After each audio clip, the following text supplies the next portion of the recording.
Hello everybody, welcome to the Intermission, the place where two film students discuss classic, iconic and obscure films from times gone by. I'm one of those film students, Oscar W. Fitchett. Unlike Mank, where I gave my thoughts on Mank the day of watching the film, I didn't do the same with Pieces of a Woman. If I'm being honest, I didn't really think that I would talk about Pieces of a Woman. I didn't have any intent of doing so. But after kind of like letting the film sit with me for a bit, I kind of feel like I want to discuss what I think of the film. I think the thing to take away from Pieces of a Woman, the main thing, and the thing to praise the most about Pieces of a Woman is the acting in it. Because boy, oh boy, is this an absolutely incredibly acted film. The obvious one to talk about in terms of performances in this film is Vanessa Kirby, who is the lead of this film. I think she's captivating. She has this presence. She has a very real presence about her, and she tells so much through her eyes and purely her eyes. And I think, any decent actor should be able to act and tell you a story through purely just their eyes. But man, she carries this film just through her eyes mainly. Within this decade, I think we've got a powerhouse actor in the form of Vanessa Kirby, especially in this film is the film to prove it. I was hearing that this was apparently Shia LaBeouf's best performance, and I thought he was great in Peanut Butter Falcon. I thought he was excellent in Honey Boy. You know what? I don't know. I think this is his best performance. I do, and it's a very complicated and touchy thing discussing Shia LaBeouf right now. So all I'm going to discuss is his performance in this film, and I do think he brings something to this. Again, he brings quite a rawness to it. I think that's the best way I can describe Pieces of Woman, is just it's a raw cinematic experience. And I watched it on my TV. It's not a cinematic experience. It's a Netflix film, but watching it's just got that just vigorous, just gut punching nature to it, that it feels like you experienced it through a big screen medium. I was worried that it was going to be a battling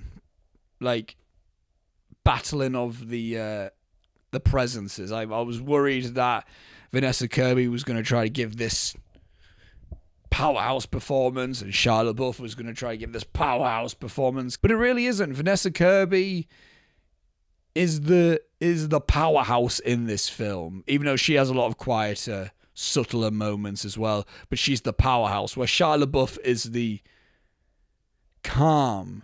He's the subtle performance. He tells so much with so little. There's a moment where he just grabs a cigarette, lights it, and he just walks, and it's the shot of him just walking that hangs on him, that was just so captivating. And it was such a nothing shot in the sense of, especially when comparing to other shots in this film, but that specific shot wasn't like this big grandiose, whoa, what a feat in cinematography, but it was just kind of it was a track and side shot of Shia LaBeouf, but it was a combination of that and just Shia LaBeouf's body language. It was something. And the other performance I do have to praise immensely is Ellen Bernstein. I'm a big fan of Ellen Bernstein, and here, she's brilliant as well. There's a scene that her and Vanessa Kirby have, where the two of them are just having this face-to-face, one-to-one conversation.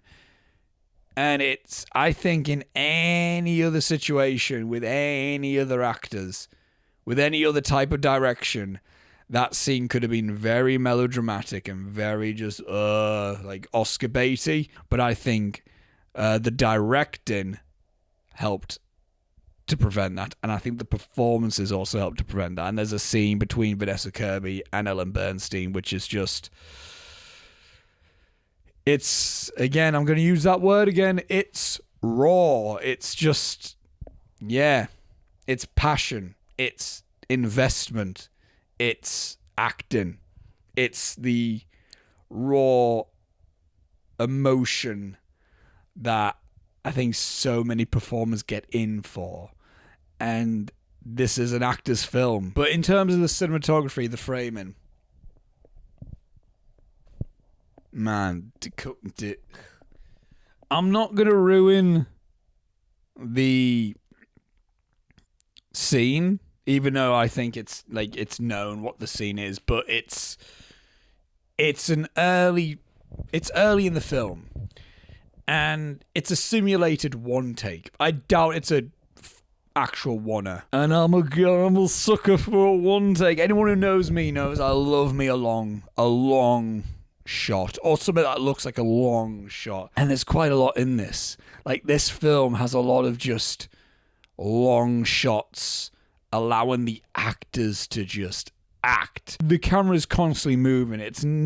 I don't think I remember a single stationary shot. We're always on the go, and it just has such a life to it, which is kind of ironic in all consideration of the themes of the film. And the ending itself, I felt, was a little bit melodramatic. Like I said that this film could have been very melodramatic, but I think the ending teetered on it a little bit. But it was more so the situation of the scene was a bit like, all right then, I kind of didn't want the film to play out like this. I think this film does have longevity to it. Even though it's not a happy film or a pleasant film to watch, I do think there's a lot to deconstruct about this film. There's a point throughout the film where Vanessa Kirby's character is constantly eating apples, and there's a focus on the apples, like and I don't quite know what it is yet. I don't quite know the significance of apple as a fruit in terms of like what the meaning of it is, just generally. And another thing I really appreciate in this film was the use of color. Man, I'm a big color guy. I've recently become quite a big color obsessed, I think. And the uses of specific colors, like what they mean, and the use where Vanessa Kirby's wearing a red coat, which is just after the scene. Love it. It'll be a Denis Villeneuve situation. That's my prediction. I remember when Prisoners came out, I did not know who the hell Denis Villeneuve was. I couldn't even pronounce the dude's name. Watched Prisoners, floored by Prisoners. And then Denis Villeneuve became the guy. He just became the dude that people wanted. And I have a feeling it's going to be the same for this director, Cornell. I think this film's going to get a lot of traction for this guy, and I do think we're going to see a lot more from him. So that was my mini review on Pieces of a Woman. I hope you all enjoyed it. I hope you all go and watch Pieces of a Woman. If you've seen it, comment below and let me know what you thought of Pieces of a Woman. Links are in the description below for everything you need for the intermission, including the podcast links for Spotify and also the Instagram link for the intermission. Stay tuned for this Saturday, where the commentary for The Godfather Coda, The Death of Michael Corleone, will be uploaded, where Robbie and I watched The Godfather Coda, The Death of Michael Corleone. That's all I'm going to say about that. Look forward to that commentary this Saturday, 16th January 2021. I hope everyone's doing well. Hope you're all staying safe through this mental time right now. And yes, thank you all for watching, and see ya.